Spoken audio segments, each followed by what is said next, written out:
welcome to Best of the Fest at the Sydney Comedy Festival. Put your hands together, come on, start clapping for the brilliant Reuben Kaye, who is host tonight.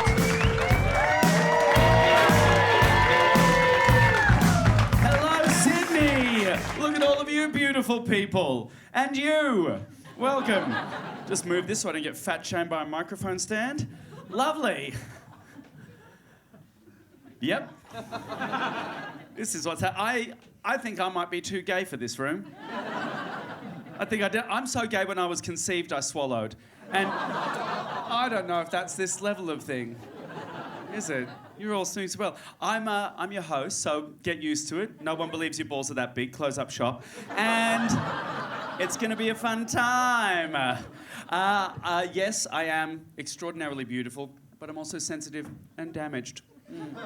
I am. I bury my rage and my anger in complex carbohydrates and simple twinks. That's why last night I fucked a 20-year-old pizza. Okay. Just get the jokes in your own fucking time, guys. It's... Honestly, as my mum used to say to me, better late than pregnant. She didn't say that. She said, I'm drunk, find your own EpiPen. All right. Hard woman, my mum. It's the only woman to defect to East Berlin. What a dumb cunt. She's been trying to quit smoking for a long time, as have I been trying to quit smoking for a long time. Anyone here trying to quit smoking? You're trying to make him quit smoking. Babe, use better lubricant. If that's what's happening. Shouldn't be that much friction. Sorry, had a flashback to Father's Day. So I'm trying to quit smoking, and I'm trying to do all the other things. You know, you try and vape and all that, but vaping, it's not the same as smoking. It's not the actual nicotine, it's the physical activity of it, right? The mannerisms, the things you're used to. And with vaping, it's impossible to put a vape out on an Uber driver. You just don't get the same sizzle. So, if anyone's intimidated, don't be scared by me. I know I look like Cruella de Vil if she competed in men's shot put, but I'm a nice person. I'm harmless. I'm hung like a bee. And by that I mean when I pull out, I die. Okay, I'm just going to address some... Sorry, I didn't know that reflex still worked. I'm just going to address... Like, I'm not from here, obviously. But I'm very lucky in my work because I get to perform for mainly queer audiences, which is quite rare. I get to perform for not just my community, but my family. And I just wanted to, I guess, you know, in the spirit of inclusivity, and because in 2023 we all have to acknowledge that every voice is valid, do we have any straight people in tonight? Get them now, get them! It's just a little joke to let you know how it feels. So, not often you get to see a penny drop in real time there. That's lovely. So I wanted to tell you something kind of just to sort of contextualize me for you, because currently you're all looking at me like a dog being shown a magic trick.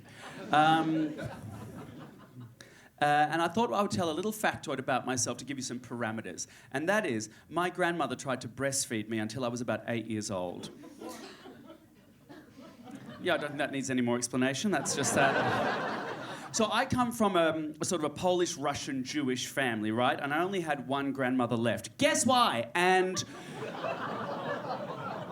she was quite a brutal, hard Russian woman, right? I don't want to say she survived the war, but I will say Stalin ran out of tanks.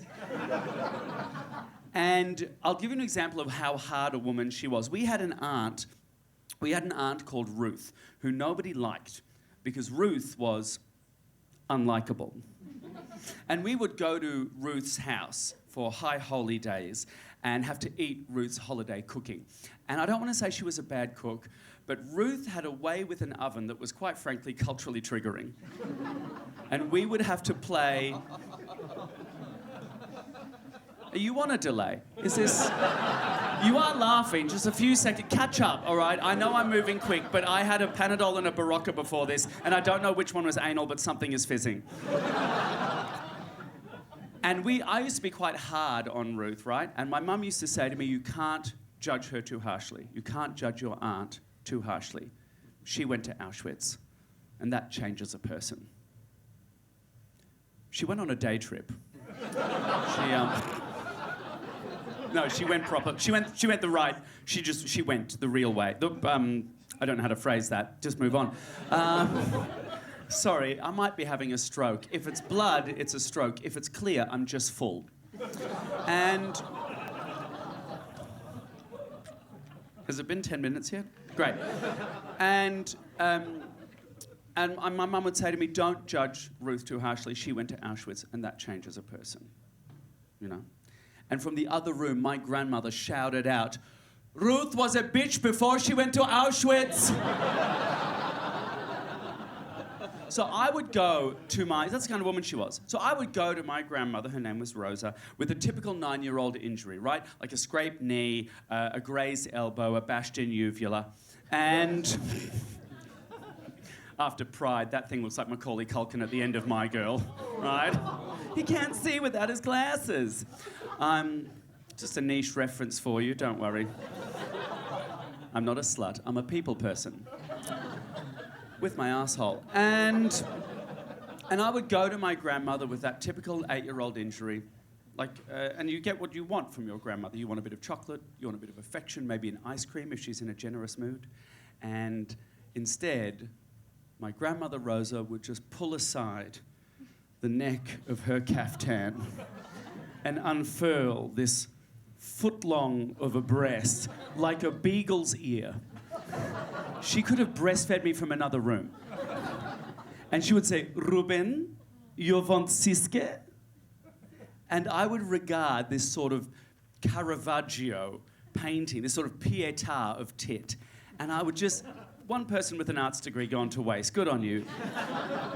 And I would just go, I am gay now. And that's how I came out of the closet. I came out so fast I sprained my wrist. It was heard in Jakarta as distant gunfire. Before I bring on some of the next acts, I wanted to just have a chat to you all in this intimate, glorious confine where they've finally carved some images of me, about optimism. Do you remember optimism? So I want to tell you something good that's happened, because the world's a bit crazy right now. It's all getting a bit dark. And I thought I would tell you in the last 3 years, because of the cessation of human activity, the giant panda has been taken off the endangered list. Which means I'm one step closer to eating one. And in the last 3 years, because of the cessation of male activity, I have had my first heterosexual experience. I went down on a lady and she did a cum. I know she did because she told me. She had to tell me. I had no idea what was going on. I was on the phone to Beyond Blue the whole time. What am I doing with my life, Jeff Kennett? And I have to say this. At the time, I thought I was doing a really good job, right? And I think most people in this room, men, when you're down there, you think you're doing a really good job. And then I felt the telltale betrayal of just 2 fingers crawling down my forehead, trying to gently guide me to where I'm meant to be. And finally she gave up and she just grabbed the top of my hair and wrenched me, and I realised that I was in Twatatooey.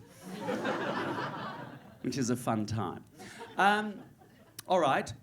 Oh, I've just gotten the light. Fantastic. Sorry, there's a razor back there with my name on it. Please welcome...